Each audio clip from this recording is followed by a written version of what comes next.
Greetings and salutations, everyone. Welcome back to another episode of Ozone Skyblock Reborn on the Fractured Flask channel. Not too much preamble today.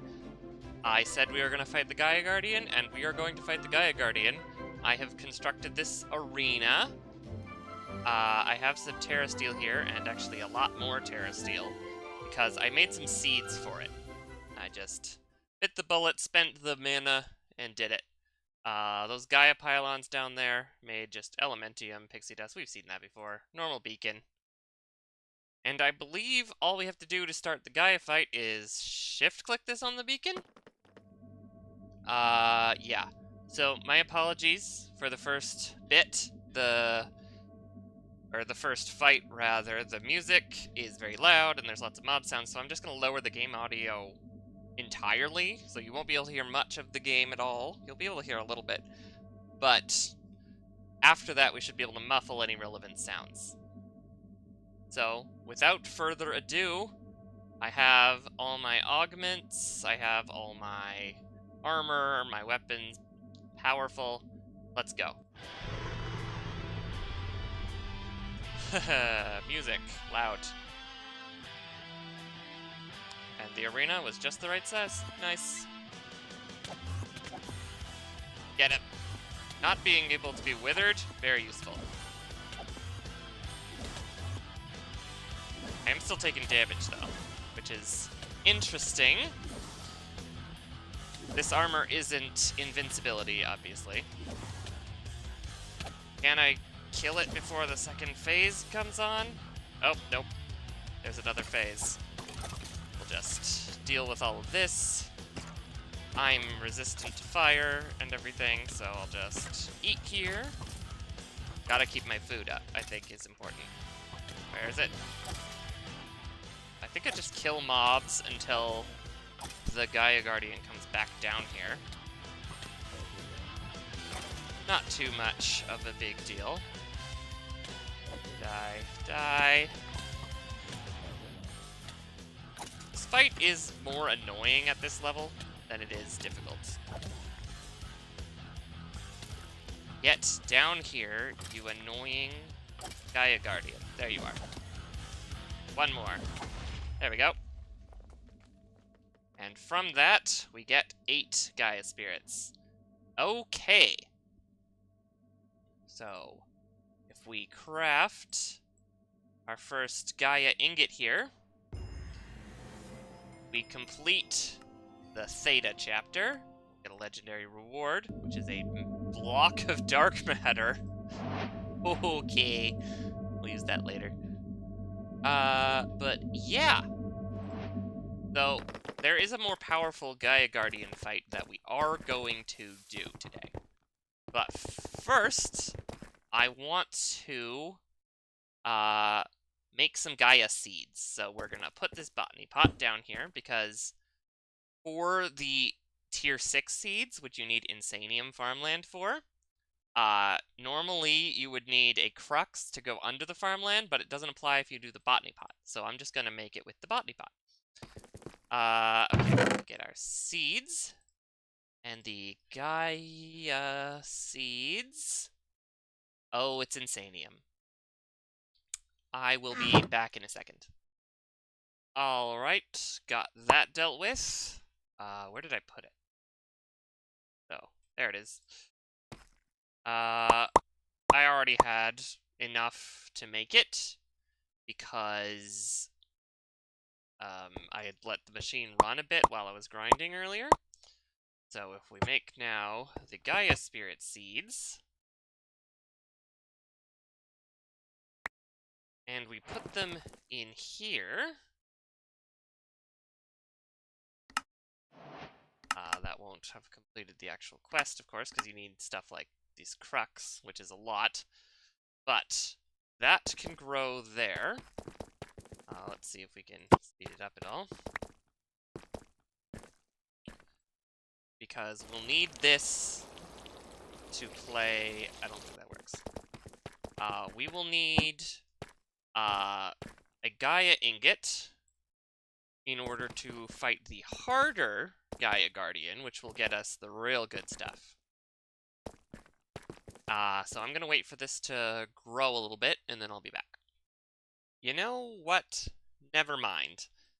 This is growing extremely slow, and I will need 18 of these in order to make another Gaia ingot. So I think a faster way to get Gaia spirits is to just fight the thing again. Because that only took like 2 minutes. I have muffled all the Gaia sounds, though. If you look at Gaia, I have muffled them all, so this should be much quieter. Or not. Apparently not.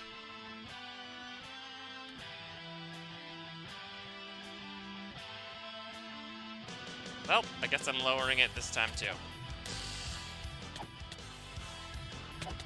Lowering the game audio. Because muffling the Gaia music apparently doesn't actually work.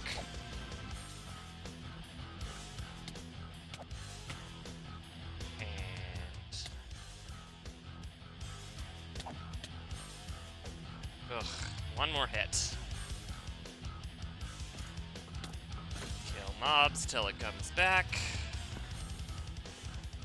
I did turn general hostile sounds down, so you might not be able to hear those at all if I've lowered the audio for this music.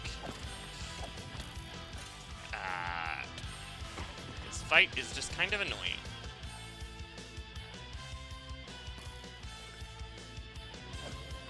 They're all on fire, but that doesn't matter because I can't take fire damage.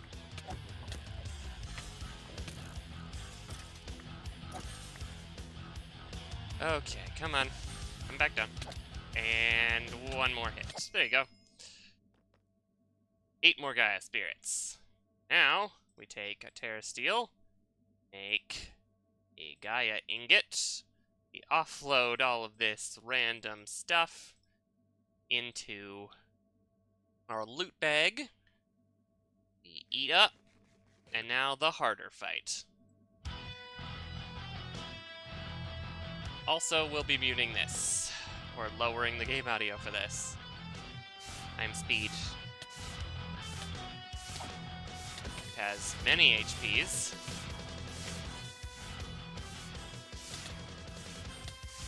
Come on.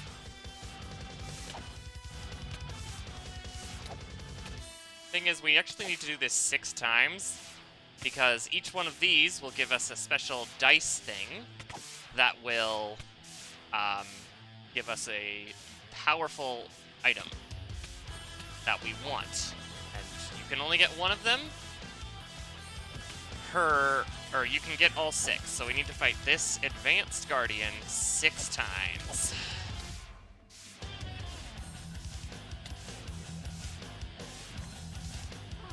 I am going to montage that, probably, though, over some appropriate or not appropriate music. By which I mean either some epic fight music or some, like, Benny Hill theme comedy music style type thing. I haven't quite decided yet. Come on, get down here. Where are you? There you are. This is getting annoying.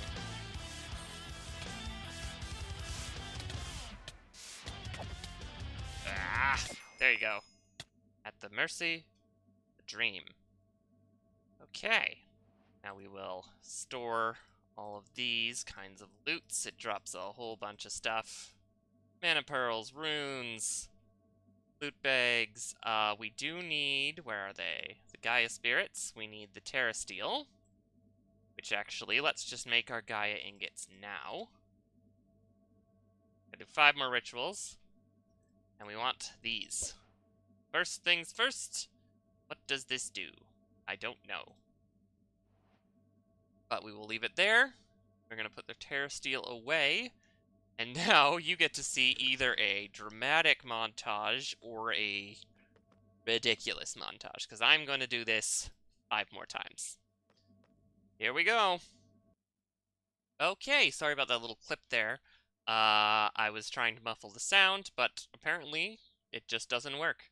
So I am going to just suffer here while you listen to something else. Alright, here we go.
Okay, surprisingly, that only took about 10 minutes, so the main loot is all these Gaia spirits, which we can use for a bunch of cool stuff. We can get more if we really need it. But the main thing is these Dice of Fate, so let's roll all of these open.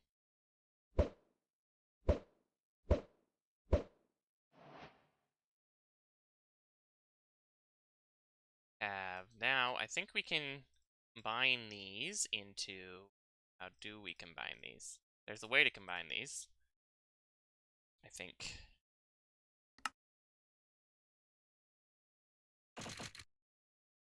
I should actually look at the book and see what these do. Let's take a look at them one by one. Shall we? The key... Okay, start here. This will allow you to use mana to warp back to a bound location. Okay. That's like a return. What does this do? Materialize weapons. So this, I believe, we can, like, use mana to launch things at the other things. They're just projectiles. Ring of Loki. Use and equipped ability to be in multiple places at once. Sneak right-click a block with an empty hand. Once the block is selected, sneak right-clicking other blocks will store their offsets. Okay. Wireframes. And you can break stuff. No idea what that's supposed to be for. You have the Ring of Thor, which increases an area effect for a thing. Ring of Odin provides 10 extra hearts and indefinite protection from drowning, suffocation, fire, and starvation. Fire, we actually might be able to change the augment on our pants then. So we are going to apply that ring. And now we have just a ridiculous amount of health. And then this fruit, we can use mana to eat. We might use that. We might not. But yeah, that's the 6 relics of the Aesir. This... I don't have any mana on me right now. But I will explore those later. Alright, at the end of this episode, or maybe the middle, depending on how condensed things become, I wanted to follow up on a few things. First, I made the Awakened Supremium Furnace and the Awakened Supremium Watering Can. So if we place this, I want to see just how crazy it is, because it's apparently 20,000% cooking speed, 2,000% fuel efficiency, which I think means I can cook this entire thing with these 2 sticks immediately. Not immediately, okay. But if I put in a coal, and done. Okay. Not bad. I will take it. Next thing. We were looking at these relics last episode, and most of them seem like situational combat stuff, but this one is really cool. I can upgrade them, or you can upgrade them in the relics table, and I spent a lot of XP. You can see how down we are. Upgrading this thing to max level. And what this does is you hold right-click here, and you can drag it around. And where you let go will create another portal. And if there's no blocks between them, which there are in this case, so let's try something a little different here. Let's try that. Blocks between those? No. Okay, we're going straight up. Observe. See? If there's no blocks between them, it will move you between the two. So I can take one, say, there, one there, and then I can jump in here. Nope. Oh, let's get more space. Create one here, create one there. It will move me between them. This portal will last approximately 70 seconds, I think, and the range is just under 100 blocks. So, very situational use, what with my being able to fly, but that'll let me move other entities easily too if I really need to, and a mob thing, or a mob imprisonment tool isn't working. Next, yes. I think it's finally time to build ourselves a seed reprocessor. And in order to do that, there are several levels. First, we need a void chassis, which we can create like this. The grains of infinity we get from the sifting machine. Okay, that's level 1. Level 2 is solarium, ingots, and soul chains. The solarium ingots are easy. That's soul sand and gold in our alloy furnace. The soul chains, on the other hand, is more of the solarium, but then there's this powdered quartz stuff. And I went for, nope, not that one. This one, the thermal series quartz dust, which I don't have any machines that can crush stuff yet, but I can make these earth charges out of gunpowder, coal, and basalt powder, which is just basalt and blaze powder. So I did that, and yes, I made the soul chains. So now we can do this. Get our ensouled chassis. We then take tin and glass. Then we wrap the ensouled chassis in that, and we get a machine frame. Then we take redstone, ingots, and steel. Now steel, I made some coal coke in this coke oven, and then I used that coal coke to cook iron in this blast furnace to create steel. And the steel, I actually made seeds for. So now we have unlimited of that. I also made some iron seeds because we're going to need them soon. Not yet, but we're going to need them soon. And there's the Terra Steel seeds there. There's a lot of Terra Steel in there. But now that we have the machine frame, we could do this, which makes that machine frame. And then we take solium ingots, iron ingots, we've seen all this. And finally, after much crafting, we have a seed reprocessor, which is a quest, and then we also have these two augments, which are also quests. So we will grab our rewards. Night vision goggles, don't need them. Oh, we need the tinkering table. Now that we have that, we can get this, and the flight augment, a gold coin, and a legendary reward, which is a calorite ingot. What is this for? Make dark matter with it. We have that block of dark matter, we don't really need it. Calorite seeds. Can't get this yet, unfortunately, because we only have the one calorite. But I think that's everything I wanted to cover. Yeah. And I think that's gonna do it for this episode. We got a lot done, mostly killing Gaia Guardians, of course. But next episode, I think I want to start progressing down the technology tree. And by technology, I mean machines and power and all of that. Now, there are many ways to get power in this mod, but the way I'm going to go for is the Extreme Reactors mod. But to get started on that, we need Yellorium, which we can get from smelting uranium, which we can get from smelting raw uranium. Oh. Raw uranium, which we can get from uranium ore chunks, which we can get from crushed deep slate, which I can do pretty easy. So we're gonna get into that next episode. This is the third episode I've recorded today, so I think I should have some time to work that up. There's a quest for making uraninite seeds. I don't know what that is. Uranium, I think. And then there's Yellorium seeds, which is what we're gonna want. Because we're gonna need a lot of Yellorium. That's the fuel for extreme reactors. But for now, that's gonna be it. So thanks for watching. Later.